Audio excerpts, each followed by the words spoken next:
How we doing today? How we doing tonight? Wherever you are in this great big world, I hope you're doing alright.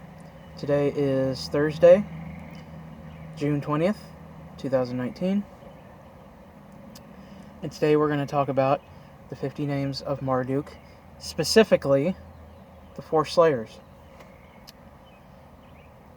The 4 Slayers of Marduk, Surim, Sugarim, Zarim, and Zagarim.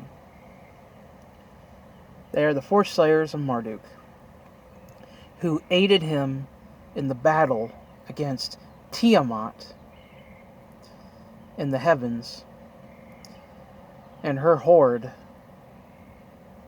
of abominations. Now you can find this in most Mesopotamian lore.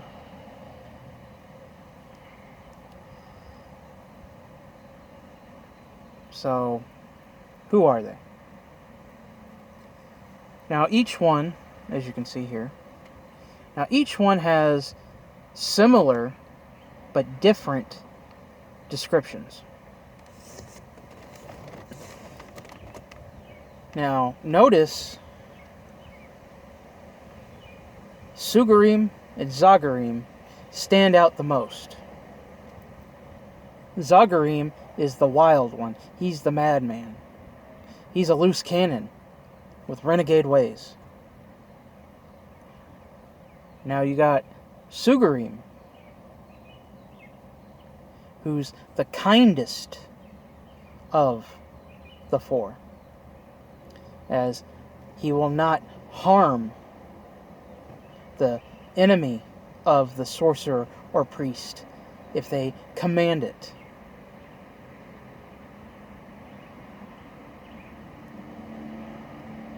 Now, you're saying, I'm new, but I have a problem. The law isn't going to help me. The person doesn't want to work it out. And it's just getting worse and worse and worse. What do I do? I recommend working with Sugarim. As you saw, he is the most kindest of the 4. Now, when you work with, well, any of the 50 names, really, and you can see my Working with 50 Names video in the Necronomicon playlist somewhere here at the end of the video. Now, I recommend you watch that video, then come back to this one. I recommend that you work with Sugarim, as this is a one and done deal. These are assassins. These are warriors. These are slayers. This is the equivalent to pointing a gun at somebody. Okay? They are the gun, and you're pointing at your enemy. You best be ready to squeeze that trigger.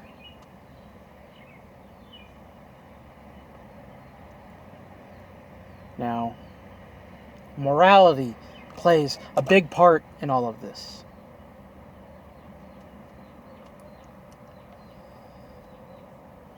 That's why I say work with Sugarim first. Sugarim first.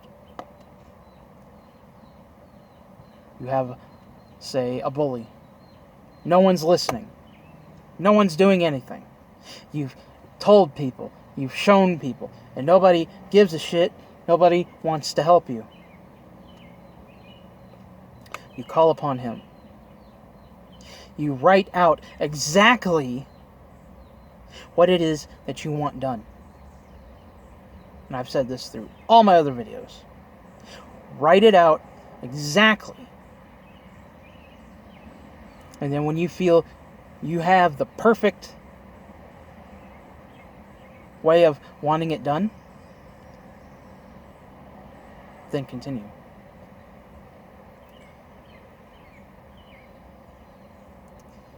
You have a bully that's,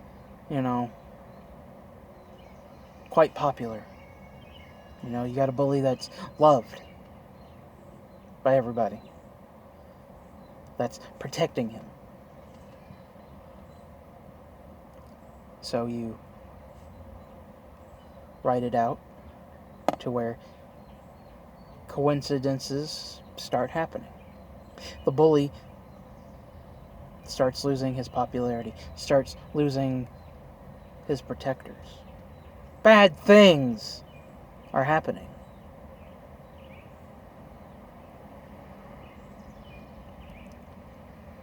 Because you wrote it out. You called upon Sugarim and you said, I want this bully, insert name here, I want him to suffer the pain of loss, but I want him unharmed. I want him to suffer loss. And coincidentally, things happen. Accidents happen. People mysteriously disappear.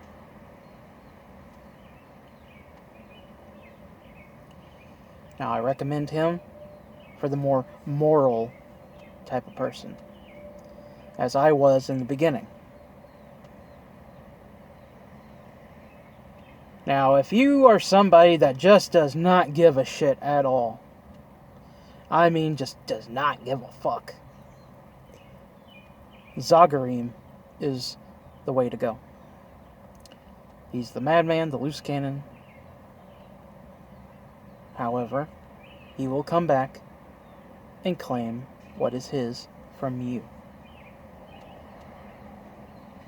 When I called upon him, I knew full well. So I gave him my left molar that was loose and it was driving me nuts. It was loose, but not loose enough to be pulled out. And that went on for a year and a half. Then in May, I called upon him. I said, take my molar as offering, as payment for your deed against this vile creature that has no regard for human or animal life. Then on July 4th, he took it. So, you want to keep your morals in check if you don't have any, because there's no room for hesitation for anybody that is moral or emotionally. You get what I'm saying. There's no room for hesitation. There's no room for backing out. There's no room for doing it and then be like, oh God, geez, what did I just do? Oh God, oh God, oh God. Because, like I said in my other video, ICE started with Surim.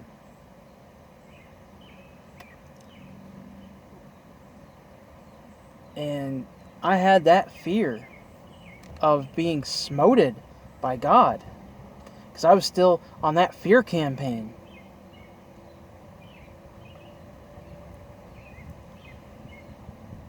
And because of my own what the fuck, I had missed 3 times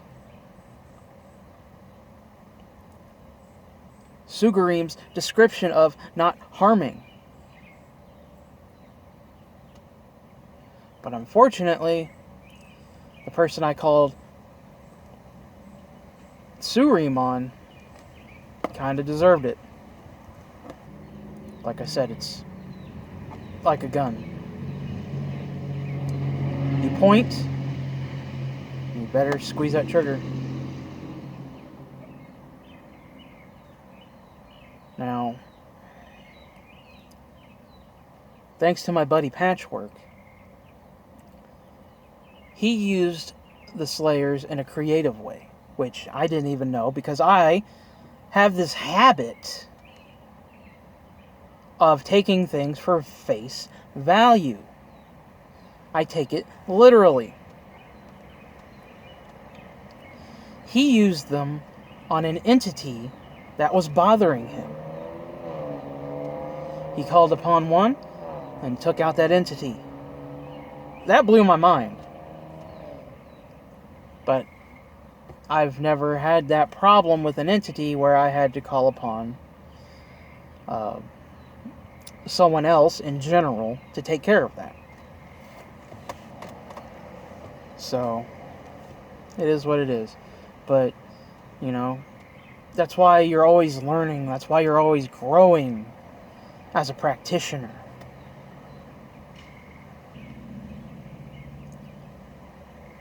Before I wrap this video up,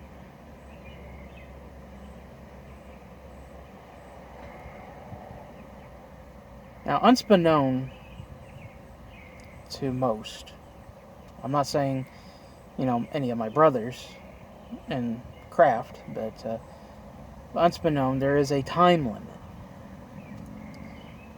when you work with the 50 names in general. However, when you work with the 4 Slayers, you really have to pay attention to your time. Now, when you call upon any entity, you don't want to keep them there any longer than they want to be. And you will know. You will know they are moving in the ethereal, because that will show up here in the physical world. You will know. They will give you the signs.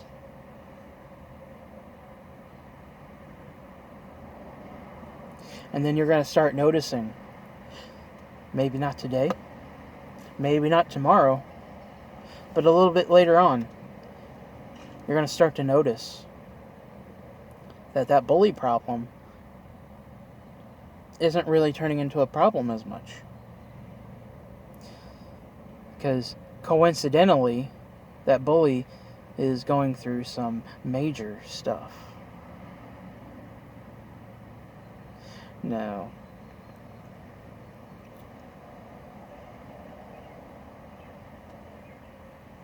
that being said, so you want to read their descriptions carefully. You want to write out what you want done carefully. And I mean perfect.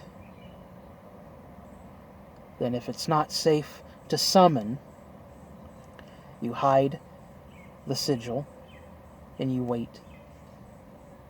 And in that time limit, you have, I would say, no more than a week from my own experience.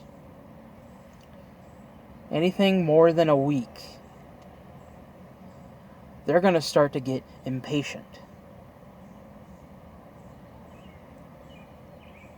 I waited 2 weeks for one. And Suguri let me know on certain terms that he was growing impatient. I had 2 graphically violent nightmares back to back, with a half hour of being awake in between. These nightmares were pretty fucking violent and ultra realistic. And it woke me the fuck up. So you want to not make them wait. So you want to do this as close to the full moon as possible, because the Necronomicon works on lunar cycles. They recommend that you use the full moon. Now, you can definitely use it without the full moon at any time, but the full moon gives you that energy. So you want to keep it close to the full moon as possible. But they said in cases of emergency, you can do it without the full moon. I've done it many times, so I think that's about it. Let's recap. You want to choose and read the appropriate slayer for the task that you want done.